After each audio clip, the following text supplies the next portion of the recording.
Welcome to 37 news. చదువుతున్నది శ్యామ్ కుమార్. నిరంతరం వార్తల కోసం చూస్తూనే ఉండండి మీ 37 న్యూస్. గంధపు చెక్కలు ఏనుగు దంతాలు స్మగ్లర్ వీరప్పనను ఎన్కౌంటర్ చేసి చాలా ఏళ్లు గడుస్తున్నా ఆయనను ఎవ్వరూ మర్చిపోలేరు. ఆయన జీవిత చరిత్రపై పలు సినిమాలు కూడా వచ్చాయి. తాజాగా ఆయన కూతురు విద్యారాణి వీరప్పన్ ఎన్నికల బరిలోకి దిగారు. త్వరలో జరగనున్న లోక్సభ ఎన్నికల్లో ఆమె కృష్ణగిరి లోక్సభ నియోజకవర్గం నుంచి పోటీ చేయబోతున్నారు.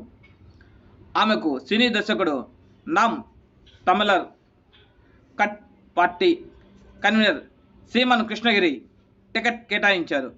విద్యారాణి 4 ఏళ్ల క్రితం బీజేపీలో చేరారు. 4 ఏళ్లుగా ఆమె పార్టీలో ఉన్న బీజేపీ నాయకత్వం ఆమెకు ఎలాంటి పదవి ఇవ్వలేదు. దీంతో చాలా కాలంగా ఆమె తీవ్ర అసంతృప్తితో ఉన్నారు.